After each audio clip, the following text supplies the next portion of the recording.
दोस्तों Niva Bupa health insurance company limited इसका IPO 7 नवंबर 2024 से 11 नवंबर 2024 के बीच में खुल रहा है। यानी कि आज ये आईपीओ आपके सामने है। सब्सक्रिप्शन करने के लिए फेस वैल्यू 10 रुपए है, प्राइस बैंड 70 रुपए से 74 रुपए रखी गई है और साथ ही साथ जो कंपनी के शेयर के लॉट साइज है वो 200 शेयरों की है।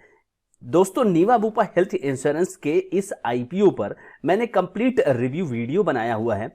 आप जाइए और उस रिव्यू वीडियो को चेकआउट करिए। उसमें मैंने कंपनी के फाइनेंशियल एनालिसिस के साथ साथ कंपनी का जो बिजनेस एनालिसिस है वो भी किया हुआ है। वहां से आपको आइडिया लगेगा कि कंपनी वास्तव में किस जगह पर अपने आप को स्टैंड आउट कर रही है। तो जाइए, आई बटन पे मैं लिंक दे रहा हूं और साथ ही साथ डिस्क्रिप्शन बॉक्स में भी आपको लिंक मिल जाएगा। यहां पर बात करेंगे दोस्तों जीएमपी ट्रेंड की। दोस्तों जीएमपी ट्रेंड को जानने के पहले मैं कुछ डेट्स आपको बता दूं ताकि आपको क्लियर हो जाए। यहां पर आईपीओ क्लोज होगा 11 नवंबर सोमवार को। तो आज की डेट दोस्तों है 7 नवंबर। तो ये आप याद रखिएगा। अगर आपको शेयर नहीं मिलता है तो आपका पैसा रिफंड होगा 13 नवंबर को, और अगर मिल जाता है शेयर तो आपके डीमैट अकाउंट में 13 नवंबर को ही क्रेडिट होगा। तो ये आप समझ के चलिए। और लिस्टिंग डेट दोस्तों 14 तारीख को होगी। तो एक नई कंपनी, और उस नई कंपनी का नाम है नीवा बुपा, जो कि बाजार का यानी कि हमारे शेयर बाजार का हिस्सा बन जाएगी 14 नवंबर को। दोस्तों अगर बात करें जीएमपी ट्रेंड की तो यहां पे आपको नील बटा सन्नाटा दिखाई दे रहा है। 5 नवंबर 74 रुपए का यहां पर हाई प्राइस बैंड, और देखिए जीरो जीएमपी कोई भी हलचल नहीं यहां दिख रही है। 6 नवंबर यानी कि कल के डेट में भी यहां पर जीरो ही दिख रहा है और परसेंटेज वाइज कुछ भी नहीं है। और 7 नवंबर आज के डेट में भी यहां कोई हलचल आपको जीएमपी में नहीं दिख रही है। दोस्तों नीवा बुपा हेल्थ इंश्योरेंस की जहां तक बात की जाए तो ये एक इंश्योरेंस कंपनी है और साथ ही साथ ये हेल्थ इंश्योरेंस का प्रोडक्ट बेच रही है।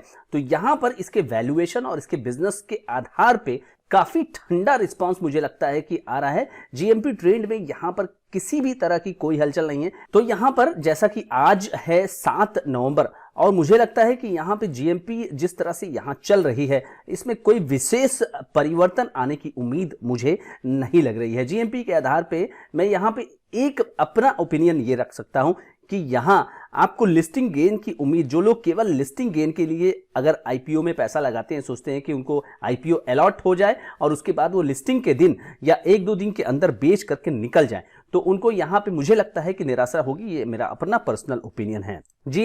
जीएमपी एक ऐसी चीज होती है जो कि बाजार से संबंधित नहीं होती है, बाजार के बाहर के स्पेकुलेशन से संबंधित होती है। तो ये आपको कंफर्म होना चाहिए कि जो चीजें स्पेकुलेशन होती हैं वो कभी कभी सही भी होती हैं और कभी कभी गलत भी होती हैं। तो लेकिन मोर और लेस अगर आप देखेंगे, जैसे मान लीजिए कि किसी कंपनी का जीएमपी 50% चल रहा है, तो 50% चल रहा है तो इसका मतलब ये नहीं कि उसकी लिस्टिंग पे 50% ही गेन होगा। लेकिन आप एक आइडिया लगा सकते हैं कि अगर मान लीजिए 10% माइनस 10% प्लस, तो उस आधार पे आपको ये लगता है कि हाँ इधर उधर ही कहीं लिस्टिंग होगी। लेकिन अगर कहीं पर जीएमपी नहीं है, पूरी तरह से फ्लैट है, जीरो है, तो इसका मतलब है कि अगर आप 10% माइनस में आप जाएंगे तो लिस्टिंग गेन तो छोड़िए, यहां पे आपका पैसा माइनस भी हो सकता है।